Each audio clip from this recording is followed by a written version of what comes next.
This guy is nuts. Is he really making daily recordings of his possible divorce and releasing it as a podcast? They both cheated on each other? She's making 6 figures and still doesn't contribute to any joint endeavors financially? Why is she still with him? Why is he still with her?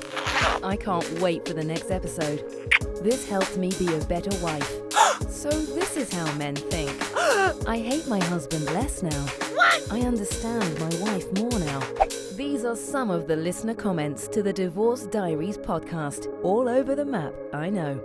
These anonymous accounts of events should resonate with anyone that has been married, is married, or is preparing for marriage, and helps couples avoid pitfalls as they might prepare for marriage.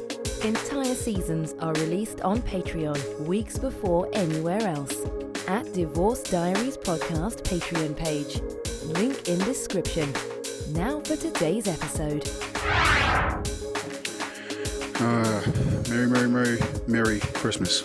Why are you saying Merry Christmas? Because it's 10:15 on December 25th, and I am going to crack open a little bit of finished in red wine barrels Agitator Kentucky Straight Bourbon Whiskey.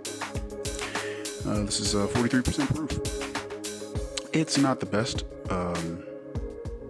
whiskey that I've had, but it was a nice $30 bottle. And the reason I picked it up is because it was finished in red wine barrels, and I used to drink what my soon-to-be ex-wife's favorite wine was, which was Cabernet Sauvignon. I'm not giving away much there because she's there's plenty of women in the world that enjoy Cab. That's what they call it for short. I like Cab, and when I purchased it, it was a sort of a homage to her. And I just left their place where my wife and kids are.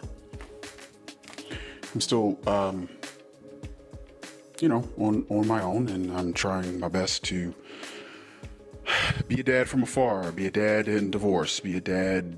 I don't know how to do this, but all I know is I'm trying my best to be something good to my kids. One's partly estranged from me, and the other does love me and want to be with me and hang out, which is great, but there are difficulties, lots of them.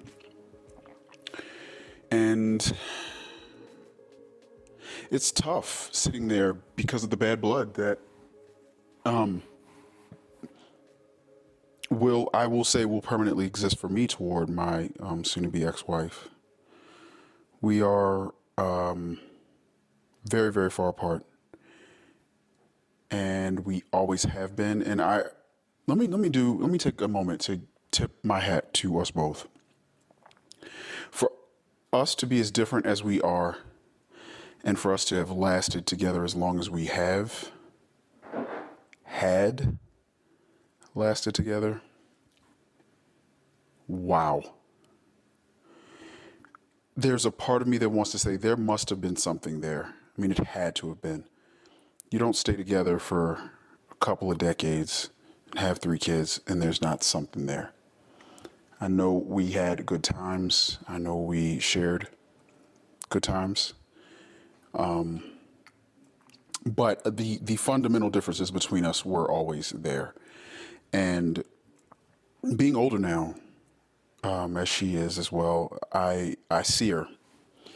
I see her for who she is, and I also see myself for who I am, which is also interesting because I never really took any time to really get to know who I was. And I will say, to her credit, she was always the person that she is now. And there's a lot of things where maybe it's me and maybe I'm constructing things in my head, but we played poker tonight as I don't want to say as a family, but as people, we played poker. I taught my daughters how to play, and my other daughter, she asked, could we play? She ended up winning. Man, she was really good. And my youngest, my gosh, she has been holding her own. We stayed cooped up in my place, and we just played a bunch of Uno for hours and hours and hours. My gosh, I feel like we played Uno for 10 hours while we watched 4 or 5 different movies over the span of a day and a half. And it was a great time. She canceled our trip to see the New York City Rockefeller Center tree, and very last minute. But she and I ended up spending a pretty good time together, just cooped up. We didn't order food, but we just ran out to grab something, come back, and just get in our pajamas and bathrobes and just like lounge, watch movies, really old ones, newer ones, and it was great. And she's held her own, and I taught her how to play a few different other card games. She taught me how to play this new game of Uno. It's great. And my older daughter, she's not really willing to come and hang out right now. She's not willing to be alone with me. She's not feeling me. And most of that, some of it comes from me. I hadn't been the best to her, and I did something really crappy. In my emotion, my negative emotion toward my wife, I just blurted out some stuff, I guess, while I was talking to my other daughter about my other daughter. Didn't even realize I was so angry, which is why my first 10 seasons of the Divorce Diaries are no longer public, because I really had to take inventory of how angry I was, how resentful I'd become, and how I was blinded by my anger and my frustration toward my wife. My gosh. There's no fear or pain like a woman scorned, and there's no, geez. All I can say is our jails are full of men because of how we express our anger when we feel it. People sometimes will say things like, why can't you show your emotional side? Men do, but it just displays differently. It displays in very cutting words. It displays in the actions of someone that is really not paying attention, and it manifests in either violent behavior or verbal abuse, or you say things and you don't even know that you said them. And that's what I did to one of my kids, and it's just horrible. Very horrible. I didn't look at her like she was the one caught in the middle of my wife's lies, and just because she repeated it, the only thing she did was trust a parent and then fight for what she thought was right. My daughter technically didn't do anything wrong by trusting what her mother said and then trying to protect her sibling. And by doing that, she did what was best, which was, painting me as the villain that I was depicted as by my wife. Me deciding to get mad at my daughter for spreading a falsehood or spreading anything without talking to me, I had to acknowledge my narcissism there. How much I felt I was maybe owed just because I was, in my mind, a good father. Doesn't mean I get to decide how someone feels when a parent that they're supposed to trust tells them half of a story and they believe it. They don't know my wife like I do. They don't know how she leaves things out, how she changes and massages a story, how she'll tell you one thing to make herself look better and tell another person another thing to make herself feel better. And then when all the chickens come home to roost, she plays dumb or clams up. I've known her for 20 some years. My daughter doesn't know my wife like I know her. So to expect that my daughter would just understand that she was being maybe not lied to, but she was being told part of a story.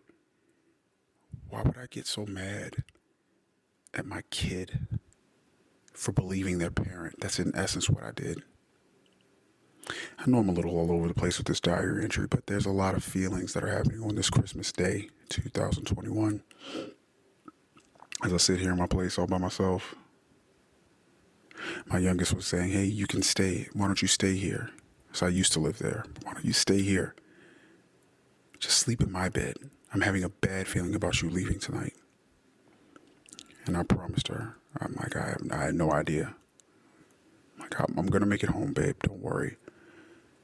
And I did. I made it home. I'm recording now. I called her to reassure her I'm okay. Thanks for worrying. Her heart's breaking. She really wants to come and live here with me, but she's torn, and I understand it.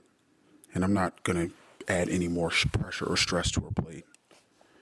If things go pear-shaped and sideways and she decides, I want to come and live with you, Dad, I'm just going to flip my life upside down for her. That's it. That's what I'm going to do. But I'm not going to bring it up. I'm not going to push. I'm not going to convince. I haven't done any of that leading up to this point.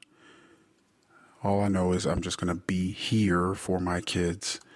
And as my therapist says, just continue to extend the olive branches. There's going to be a lot of anger. This will be an uphill battle.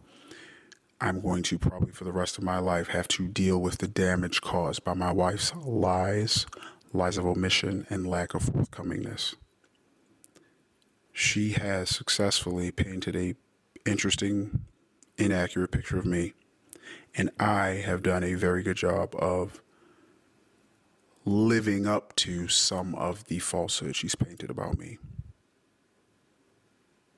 Me having angry outbursts. The kids don't know that I'm having an angry outburst because my wife did something again. She did that thing again. They don't know that. All they see is a frustrated man having another emotional outburst that's trying to be a control freak. I'm just trying to control things because I'm so out of control, because I have no control over the parts of my life, and I gave all of it over to my wife, and then her doing what she does with it. My God, what am I to do? Not participate.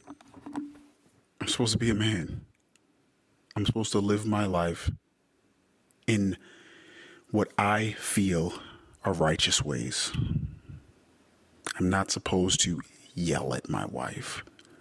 I'm not supposed to remind her of her shortcomings. I'm supposed to set the tone, live on my own purpose, guide my family, and if my wife does not want to participate in the positive direction the family's moving in, then that's that. That is her choice, and I don't have to try to convince her or stop her or help her or bail her out or explain or re-explain or paint the picture. I don't have to do those things. Why do I keep taking them on? I have some warped sense of a family, and that positive family that I wanted, that wasn't going to be had with my wife. We weren't ever a team. So how could we ever have a successful marriage? That's literally sort of a partnership. It's both people have to be on the same page. And if we were supposed to be on my page, she was on a different page. If we were supposed to be on a page we agreed on, she was still on a different page. And that's okay. I should have never got so upset at her over all these years. With every yin to my yang, every opposite direction that she wanted to take the family in, every covert thing that she did, I didn't have to sink. I didn't have to make it worse. I do still wonder a little bit, what if I didn't make certain things worse? But I don't know. Now, unfortunately, my young children are, for all intents and purposes, from day to day, they are dadless. Whatever good I brought to their lives is gone for them on a day-to-day basis. I'm not there actively raising them like I was their whole lives. My wife is, but she's doing it alone. She's doing it without her counterpart, which was me. It's just fucked up.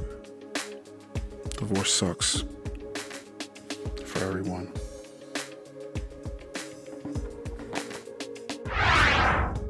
Wow, that was the Divorce Diaries podcast. The Daily Saga will continue tomorrow. The full season's episodes are on Patreon now. Subscribe for early access. Click the Patreon link in the description. Hopefully, these entries help our anonymous recorder as a form of his own personal therapy. That's his hope and his intention. Will these recordings of life's curveballs lead this family to the best resolution in the end? We'll keep listening. New episodes are released daily on all podcast players, but all episodes are available on Patreon at Divorce Diaries Podcast Patreon page. Until next time.